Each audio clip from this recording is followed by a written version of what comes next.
그래서 결국은 이런 이제 모든 것의 핵심은 우리 위탁 차주들이에요. 이 차주들이 차량을 투자하고 있죠. 등록의 의무가 있고 세금 내야죠. 보험 들어야죠. 검사해야죠. 수리해야죠. 사고가 나면 배상 책임이 있어요. 화물자동차 운송 사업, 화물자동차 운송 주전 사업, 화물자동차 운송 가맹 사업이 있는데 이 주전 사업은 이제 폐지하는 게 맞다. 저는 이렇게 보는 거예요. 지금 세상은 그렇게 필요 없어요. 왜? 플랫폼이 있잖아요. 또 스마트폰이 있어요. 옛날처럼 그런 지리적, 공간적, 시간적인 이런 격차를 해소할 수 있는 이런 얼마든지 수단이 다 되어 있다 이거지.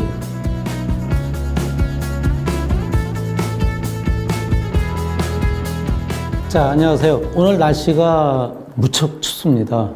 시베리아 동장군이 내려온 것 같습니다. 하지만 움츠리지 마시고 몸을 잡고 움직이셔가지고 열을 내야 합니다. 자, 오늘 우리 로즈브릿지 방송 진행을 맡은 구기현 박사입니다. 오늘 주제는 여러분들 지금 화물 운송 산업, 우리 화물 운송 산업이 지난번에 컨테이너하고 벌크 시멘트에 대해서 안전운임제가 3년 일벌제로 종료가 됐습니다. 그 종료가 되면은 이제 연장을 할 건지 아니면 새로운 법으로 입법 대처가 돼야 되는데 이 부분이 아직까지도 진행이 안 됐습니다. 물론 이제 뭐 여러 가지 추진하는 건 있지만 아직까지 법적으로 국회에서 안전운임제를 대체할 표준운임제를 이제 국토부에서 마련을 했는데 이 표준운임제가 아직까지 국회 문턱을 넘지 못했습니다. 그러다 보니까 지금 현재 시장에서는 어떤 상황이냐면은 제가 이제 컨테이너 차주분하고 인터뷰도 하고 방송도 했습니다만은 화주에 따라서 어떤 화주들은 안전운임제를 운임을 그대로 적용을 해주는 화주들이 많이 있다고 합니다. 그러니까 안전운임제가 폐지가 된 거지 않습니까? 폐지가 됐지만 현실적으로는 원활한 공급망 확보 또 물류 운송을 위해서 안전운임제를 계속 그 운임을 주고 있다. 이런 화주들이 있고 또 다른 화주의 경우에는 안전운임제가 없어졌기 때문에 시장 운임으로 되돌아가야 된다. 따라서 이제 시장 운임이라는 것은 아무래도 이제 경쟁을 통해서 형성된 운임이다 보니까 아무래도 내려가겠죠. 우리가 보통 최저 입찰제 이런 말 많이 하지 않습니까? 그래서 경쟁을 통해서 입찰을 통해서 운임을 좀 깎는 이런 부분들의 운임이 지금 시장에서 형성이 되고 있답니다. 그러니까 이제 큰 줄기는 안전운임제를 여전히 지급하고 있는 화주가 있고 또 하나는 시장운임, 그러니까 경쟁운임으로 지급하다 보니까 안전운임에 비해서는 다소 하향된 이런 운임을 지급하고 있다고 합니다. 자, 이런 상황에서 국토부에서 말이죠. 금년 2월 달에 어떤 일이 있었냐면은 화물운송 산업의 정상화 방안을 발표했습니다. 여러분들이 아시겠지만은 작년 하반기에 안전운임제 3년 일몰제가 끝나면서 굉장히 논란이 많았지 않습니까? 화물연대가 이제 파업도 했고, 물론 그 파업이 별 성과 없이 화물연대가 철회함으로써 이제 끝났지만, 결국은 이제 국토부에서는 화물연대 파업과 관계없이 우리나라 화물운송 산업의 문제점, 이런 고착화된 어떤 병폐를 이번 기회에 좀 뿌리 뽑겠다. 이런 생각으로 화물운송 산업의 정상화 방안을 2월 달에 발표를 했습니다.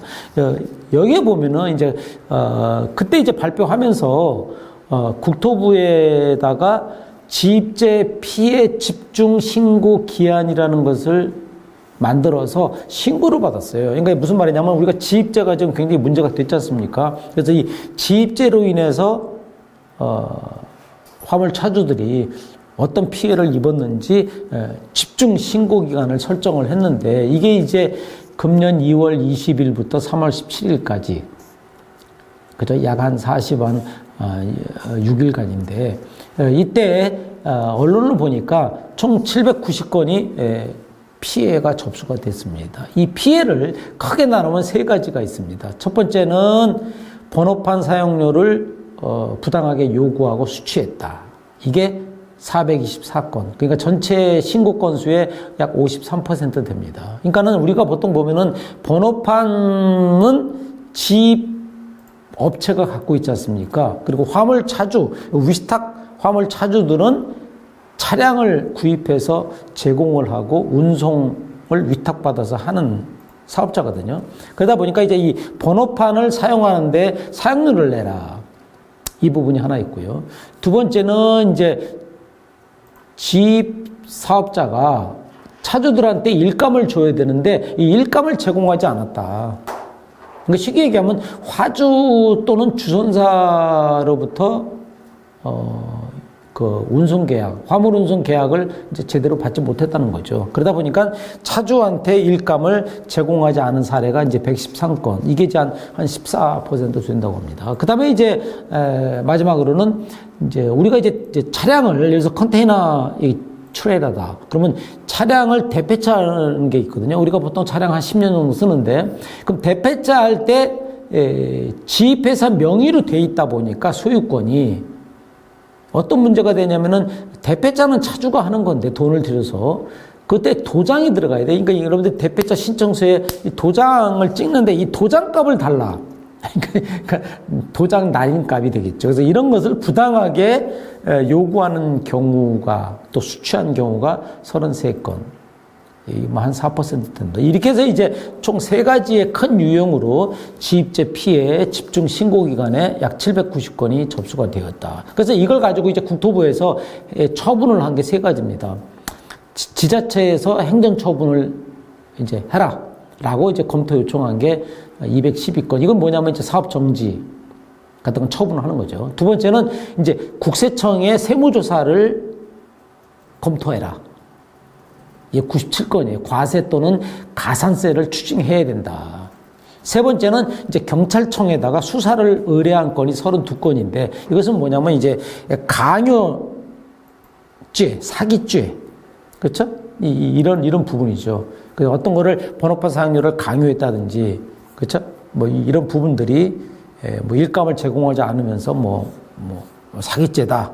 이런 부분으로 이제 크게 3가지를 조치했다 합니다. 그 뒤에 이제 이 조치가 제대로 됐는가는 제가 아직까지 모르겠어요. 언론에 안 나와서. 그래서 이제 이 신고와 관련해 가지고 또 불법 증차를 신청한 업체가 발견됐습니다. 이게 76대. 많은 건 아니지만 전국적으로 불법 증차를 의심케 하는 경우가 76대가 확인이 되었다. 그리고 위법 정황이 있는 운수사가 53개 업체가 있어서 국토부에서 현장 조사를 했다. 이제 이런 식으로 이제 조사가 되었습니다. 이게 결국은 우리가 이제 여기서 이제 문제가 되는 건 뭡니까? 이 번호판 사용료를 과연 어떻게 할 거냐? 그 다음에 대폐차 할 때, 지입 사업자, 운송 사업자의 도장 날인 가격이 과연, 날인 대가가 이게 과연 이제 부당하겠죠. 이런 부분들. 그 다음에 이제 차량 명의를 이전할 경우에, 예를 들어서 이런 경우 있지 않습니까? 차량 명의를 이전할 경우에 그 사례를 요구한다든지 이런 것도 있어요. 그래서 이런 부분들이 이제 문제가 된다. 그래서 이제 우리가 보통 저 위탁 여러분들이 이제 이렇게 되는 겁니다. 저 우리나라의 운송 구조를 뭐 잘 아시겠지만 지금 수출입 화주라든지 일반 물건 화물들을 운송을 의뢰하는 화주가 있죠. 화주. 근데 이제 화주라는 게 또 애매한 게 뭐냐면은 실제 수출입 화주도 있지만은 또 제조업체 화주도 있지만은 또 포도의 경우에는 프레이트 포도의 경우에는 우리가 국제물을 주선업자 아닙니까? 근데 국제물을 주선업자인데 또 이 사람들이 화주 지위가 돼요. 그렇죠? 그래서 화주로부터 물량을 받아서 자기가 또 화주가 돼가지고 또 이 운송을 위탁하는 이런 경우도 생기지 않습니까? 물론 선사도 마찬가지고요. 그래서 이제 이런 부분에서 이제 화주, 운송 주선사 또는 운송사, 용차사죠. 그 다음에 지입 전문회사, 그 다음에 위탁 화물 차주. 이런 식으로 다단계, 물론 이제 다단계라고 표현하면 좀 저기지만 우리가 정상적인 적법한 다단계가 있어요. 그렇죠? 법에서 형하는. 근데 이제 그게 아닌 위법한 다단계는 엄연한 불법이다. 그래서 이런 부분들이 대한민국 화물운송 산업의 정상화를 저해하는 이런 부분이 있다. 그래서 2월 달에 정상화 방안을 발표를 했다. 그래서 거기 보시면 이제 주로 이런 거예요. 계약 기간을 현재 지금 위탁 운송계 2년으로 되어 있거든요. 근데 이런 부분들을 뭐 6년으로 보장을 한다든지 또는 지입 전문회사들이 위탁 차주들한테 일감 물량이죠. 물량을 제공할 의무를 부여한다든지. 그렇죠? 그 다음에 번호판 권리금, 저 번호판 대금이라고 그러잖아요. 번호판 권리금하고 지입료. 우리가 지입료라는 게 뭐 또 그런 얘기를 해요. 뭐 여러 가지 관리비가 많이 든다. 그렇죠? 무슨 행정이라든지 뭐 유가보조금 신청 대행이라든지 뭐 여러 가지 뭐 이런 부분들에 있어서 이런 거를 위주로만 운영하는 업체, 이런 업체를 지입 전문 업체라고 그럽니다. 이 지입 전문 업체를 퇴출시킨다. 그러니까 쉽게 얘기하면 이제는 지입 전문 업체는 불필요하다는 거죠. 지입제를 기존에 있는 기득권을 한꺼번에 부정하고 퇴출할 수는 없지만 지입만 하는 업체는 이제 문제가 있다는 거죠. 그래서 이런 부분들이 지금 문제가 되고 있습니다. 그래서 우리가 지금 지입제라는 게 여러분들이 많이 들었겠지만 화물 자동차 운수 사업법, 우리나라의 물류의 기본 모법은 물류정책 기본법이에요. 하지만 물류정책 기본법 이전에 화물 자동차 운수 사업법이라는 게 있습니다. 이게 이제 화물 운송에 대한 법이죠. 이 법이 세 가지 사업이 있어요. 화물 자동차 운송 사업, 화물 자동차 운송 주선 사업, 화물 자동차 운송 가맹 사업, 이렇게 세 가지가 있습니다. 근데 이제 우리가 보통 대기업 또는 중견 운송사의 경우에는 운송사업 면허와 주전사업 면허를 다 갖고 있어요. 또는 어떤 회사 같은 경우에 예를 들어서 뭐 세방이나 동원 같은 경우에는 가맹사업 면허까지도 갖고 있습니다. 그러다 보니까 이제 여러 가지를 갖고 있으면서 이제 다양한 사업을 할 수 있는 거죠. 그래서 이 화운법, 우리가 이제 줄여가지고 화물자동차 운수사업법을 줄여서 화운법이라고 합니다. 그래서 앞으로 제가 화운법이라고 칭하겠습니다. 이 화운법 제40조에 바로 지입제에 대한 내용이 있습니다. 여기에 경영의 위탁. 그러니까 우리가 법적인 용어는 경영의 위탁. 쉽게 얘기하면 운송사가 내가 화물 운송을 직접 하지 않고 위탁을 준다는 얘기죠. 그러면 수탁자가 있겠죠. 그래서 위탁 차주가 있는 거예요. 이해되시죠? 그래서 화운법 제40조의 경영의 위탁이 바로 지입제를 간접적으로 허용한 법조항이다. 그렇죠? 이렇게 돼 있습니다. 그래서 여러분들이 우리가 최초에 원래 우리나라의 화운법이 시작된 게 1965년에 오래됐죠. 한 60년 가까이 됐네요. 그때 자동차 운수 사업법이 있었습니다. 62년에. 그때 이제 노선화물, 구역화물, 특수화물 이런 식으로 이제 화물의 종류를 나눴어요. 옛날에는 노선, 예를 들어서 뭐 서울, 부산 이런 노선이 있어요. 그다음에 구역, 일정한 권역이죠. 그다음에 특수화물. 그래서 뭐 이제 특수차가 있는 거예요. 그래서 이런 식으로 돼 있어가지고 옛날에는 뭐 노선화물은 20대, 뭐 구역화물은 10대, 뭐 특수화물은 이런 제한이 없었는데 이런 부분들이 이제 있었고 그 다음에 이제 화물차 관련해가지고 오늘날 지금 지입 위탁 차주들이 차를 사지 않습니까? 그러니까 어떻게 보면은 화물 운송 사업의 주체는 차주죠. 왜? 차주가 투자를 하잖아요. 100%. 차를 사죠. 보험을 들죠. 그렇죠? 사고가 나면 책임을 지죠. 운송을 다 하죠. 그렇죠? 그러니까 세금 내죠. 그러니까 어떻게 보면 화물차주가 모든 행위를 다 하는 거예요. 운송 사업을 실제로. 다만 명의만, 이 번호판 명의만 아닌 거죠. 그래서 이제 어떤 문제가 있었냐면 화물차주, 예를 들어서 컨테이너 차를 예를 들어 보자고요. 컨테이너 화물차주를 샀습니다. 차를 캐피탈로. 그러면 이 차를 등록을 해야 되거든요. 등록하고 취득세 내고. 그러면 등록을 할 때는 자동차 관리법에 의해서 합니다. 우리나라는. 근데 자동차 관리법에 그 화물 자동차 정의가 있어요. 그리고 화물 자동차 유상 운송이 있죠. 그러면 거기에는 바로 영업용이 있고 자가용, 사업, 비사업용이 있어요. 우리가 사업용, 비사업용 이렇게 얘기하거든요. 근데 영업용, 자가용. 그러면 영업용의 경우에는 노란 번호판이지 않습니까? 그러면 영업용의 경우에는 영업용 허가가 있는 업체 명의로 등록을 해야 돼요. 근데 개인 차주는 허가가 없지 않습니까? 그러다 보니까 자기가 100% 현물 출자를 했는데도 불구하고 명의는 바로 지입 전문 회사 명의로 돼 있는 거예요. 그러다 보니까 이제 자동차 등록증에 소유자는 지입회사가 되죠. 이러다 보니까 문제가 되는 겁니다. 왜? 화물차주들이 나중에 재산권 행사라든지 뭐 근저당 설정이라든지 아니면 명의 지입회사가 회사를 뭐 양도했다든지 또 뭔가 차를 팔아먹는다든지 이럴 경우에 문제가 심각히 되겠죠. 그래서 이러한 소유권을 보호하기 위해서 98년 1월 1일 날 이제 차주들의 현물 출차 시에는 명의를 이제 예외적으로 인정을 해서 우리가 자동차 등록증에 이기를 합니다. 그래서 자동차 등록 원부에 현물 출자를 개인 차주로 명시하게 되어 있습니다. 이게 이제 화원법의 11조 16항에 이제 돼 있어요. 그래서 이제 이런 상황으로 이제 화원법이 진행 오다가 2002년에 화원법이 이제 시행이 됩니다. 그래서 그 전에는 자동차 운수 사업법이었죠. 그러다 이제 화물자동차 운수 사업법이 이제 2002년 8월에 시행이 되면서 여전히 지입제는 가능하게 되었다. 이러다가 2003년에 화물연대가 최초 운송 거부 사태가 일어납니다. 뭐 저도 기억이 생생해요. 제가 이제 운송회사에 있었기 때문에 이제 대형 우리나라 가장 대형 컨테이너 운송사에 있었는데 그때 화물연대가 운송거부 이제 파업이라고 그러죠. 운송거부 사태가 일어나니까 어떤 문제가 되냐면 이제 결국은 이제 IMF 1998년인가요? 이 IMF 이후에 많은 직장인들이 쫓겨났어요. 그래가지고 할 게 없으니까 뭐 닭을 튀기든가 아니면 화물차 한 대 사가지고 돈 벌 수 있다. 이런 이제 바닥에 시장에 퍼진 거죠. 그러다 보니까는 은행원들이나 일반 개인 사업자나 직장인들이 나와가지고 쉽게 할 수 있는 게 바로 화물 차주예요.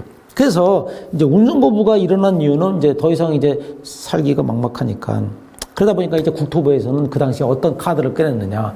2003년이 끝나고 나서 2004년부터 화물자동차 운수사업법상 그 전까지는 등록제였거든요. 여러분들이 아시겠지만 우리나라의 이 화물자동차의 해역은 처음에 이제 면허제였어요. 면허제. 그래서 그러다가 이제 등록제로 바뀌었었거든요. 25대.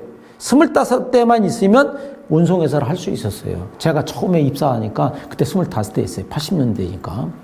그러다가 이게 너무 세다고 그래가지고 5대로 줄였어요. 그 5대만 있으면 이제 화물 운송 사업을 할 수 있는 거예요. 그러다가 한 대를 간 겁니다. 이 한 대로 가게 된 결정적인 동기가 바로 IMF예요. 누구나 화물 운송 사업을 할 수 있게 이제 이게 완화시켜 준 거죠. 이러다 보니까 이제 특수차, 컨테이너 트레일러 같은 거죠. 이런 것들이 뭐 레미코 BCT, 그렇죠? 벌크 시멘트 트레일러 같은 것들이 많이 늘어나 가지고 국토부에서 이제 이게 운임이 떨어지고 왜냐면 공급이 너무 많으니까 수요는 별로 없는데 운임이 떨어지지 않습니까? 그러니까 이제 자꾸 갑을 간의 관계, 최저 입찰제 이러니까 이제 먹고 살 수가 없으니까 결국은 공급을 제한하면 되겠다. 그래서 결국은 이제 화물차 공급을 제한한 겁니다. 이게 이제 국토부 이제 고시로 나온 거예요. 그래서 국토부에서 매년 허가 대수를 이제 검토해가지고 허가해줄 거냐 안 할 거냐. 근데 이제 우리가 보통 컨테이너하고 BCT는 허가를 안 해줍니다. 지금 20년간. 그럼 뭐를 그동안 해줬느냐? 우리가 해준 거는 특수차 있죠?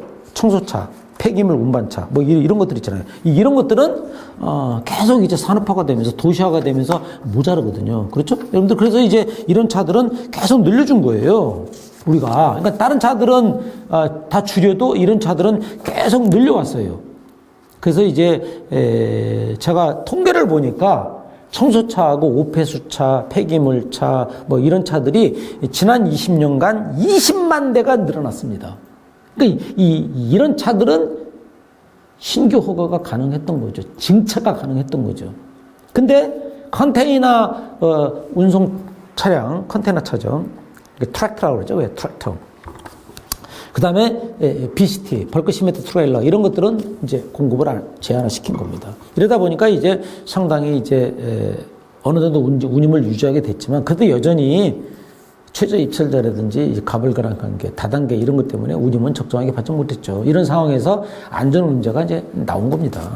그래서 이 역사로 보면은 이제 그런 식으로 쭉 진행이 됐다 이렇게 보시면 되고요. 그래서 지금 이제 허가제에서 등록제로 갔다가 다시 2004년에 허가제로 회귀했다 이렇게 보시면 돼요. 그게 지금 20년 된 겁니다. 다만 청소차, 오폐수차, 폐기물차 이런 특수차는 증차를 허용을 했다. 그리고 화원법 제40조에서 지입제도를 경영의 위탁이라는 용어로 인정을 하고 있다. 지금은 수급 조절을 하고 있고 다만 택배 같은 거 생활 그 법이 있지 않습니까? 그 택배는 예외적으로 매년 성장률이 높으니까 그것은 신규 증차 또는 신규 허가를 배남바로 해가지고 늘려준 것이다. 약간 좀 뭐 특혜라고 그럴까요? 이런 부분이 이제 생긴 겁니다. 그래서 이제 지금 이제 기존에 많은 이제 법이 제도로 됐는데 이제 문제는 뭐냐면은 이런 게 있어요. 지금 현재 있는 제도에 보면은 차주의 동의 없이 차량을 일방적으로 지입회사가 매도한다든지 저당권을 설정하면 안 되겠죠. 이런 거를 금지시키고 있어요. 법에서. 화원법 11조 제15항인데. 그 다음에 운송사가 어떤 빚이 많아. 채무가 져가지고 압류가 됐다. 이러면은, 자산인 화물차를 압류할 수 있잖아. 이러면 안 되죠. 그쵸? 이게 차주건데. 그래서 이런 압류 금지. 운송사 채무로 인한 화물차의 압류 금지가 또 58조에 있고. 그 다음에 이제 유가보조금을 우리가 이제 1년에 한 1조 한 5천억 이상 나가는데, 이게 유가보조금도 화물차주가 직접 수령할 수 있도록. 왜냐면 이게 운송사가 수령해버리면, 이게 나중에 차주한테 안 갈 수도 있잖아요. 그래서 유가보조금 직접 수령 규정. 화원법 9조 14항에 있습니다. 그 다음에 이제 위스탁 계약 기간을 2년으로 한다. 이거는 이제 40조 5항에 있는데 이 부분을 이제 늘린다는 거죠. 그렇죠? 그 다음에 이제, 문제는 이제 현재 지금 지입회사들의 주장은 지입 수수료. 여러분들 보세요. 지입회사들이 자기들이 이제 얘기하는 수수료가 뭐냐면은 법적 차고지를 확보해야 되거든요. 여러분들이 화물차 한 대당 차고지 확보 의무가 있어요. 그래서 차고지 증명을 띄고 이러지 않습니까? 또 차고지를 요즘은 이제 제가, 얼마 전에 그 조선소 관련해가지고 방송하려고 내려갔더니 그 차주들이 모여가지고 그 화물연대인가요? 차고지를 이렇게 확보해서 아주 좋은 그런 걸 하더라고요. 그런 거 굉장히 좋은 것 같아요. 이런 법적 차고지 확보, 그 다음에 보험료 공과금을 대납한다든지 자동차 검사를 알려주고 독려하고, 그 다음에 행정 절차를 지원하고 대행하고, 교육이라든지 이런 거 있죠? 이런 것들 때문에 최소한의 관리 비용으로 지입 수수료를 받는 거다. 근데 이제 이게 맞는 건지는 모르겠어요. 그래서 과연 이런 비용들이 진짜 이렇게 나가는지 이런 부분들이 하나 있고요.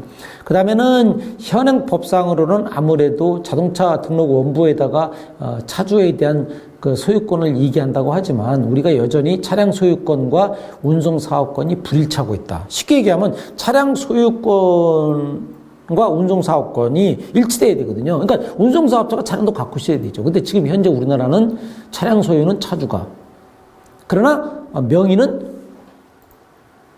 지입회사 갖고 있는 거죠. 그렇죠? 그 다음에 운송사업권은 운송사업자가 갖고 있으면서 이것을 위탁을 주는 거 아닙니까? 이런 부분들. 이러다 보니까 결국은 뭐냐면은 제가 여러분들한테 드리고 싶은 말씀은 매번 얘기하지만은 이제는 직접 운송하지 않는 단순한 화물운송 주선은 이제 더 이상 역할이 없다. 즉 폐지되는 게 맞다 이거죠. 그러니까 제가 항상 주장하는 게 뭐냐면은 우리가 화물자동차 운송사업, 화물자동차 운송 주선사업, 화물자동차 운송 가맹사업이 있는데 이 주선사업은 이제 폐지하는 게 맞다. 저는 이렇게 보는 거예요. 왜? 원래 주선사업이 왜 있는 겁니까? 차주와 실제 운송인을 중간에 연결하는 이게 브릿지 역할이거든요. 가교. 그런데 지금 세상은 그렇게 필요 없어요. 왜? 플랫폼이 있잖아요. 또 스마트폰이 있어요. 옛날처럼 그런 지리적, 공간적, 시간적인 이런 격차를 해소할 수 있는 이런 얼마든지 수단이 다 되어 있다 이거지. 그렇죠? 굳이 이 중간에 다리를 자꾸 만들어가지고 다단계로 운송할 이유가 하나도 없다. 그렇죠? 그러니까는 직접 운송을 하지 않으면 안 된다 이거죠. 그러니까 결국은 화주가 직접 차주한테 플랫폼을 통해서 배차를 하든가 아니면 대형 운송사가 계약을 해서 화주하고 그다음에 자기가 직접 운송을 하는 거죠. 또는 지금 법에 허용하고 있는 1년 이상 정기용차를 통해서 아웃소싱을 주는 거 이것도 이제 합법이지 않습니까? 이런 부분들. 근데 굳이 예를 들어서 운송 주선사가 받은 거를 다시 주선사에 넘긴다 이런 건 안 되지 않습니까? 그렇죠?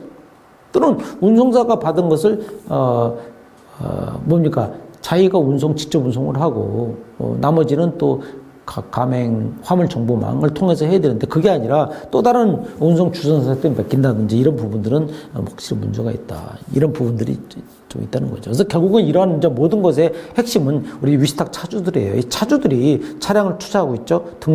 등록의 의무가 있고 세금 내야죠. 보험 들어야죠. 검사해야죠. 수리해야죠. 사고가 나면 배상 책임이 있어요. 결국은 이 자동차 배상 책임법, 자배책이죠. 자배법상 보험 가입의 의무는 소유자한테 있습니다. 자동차 관리법상에도. 그러면 그 소유자가 차주잖아요. 그래서 이런 부분들이 뭔가 일치시켜야 되는 이런 법적인 불비가 지금 되어 있다. 이렇게 보시면 돼요.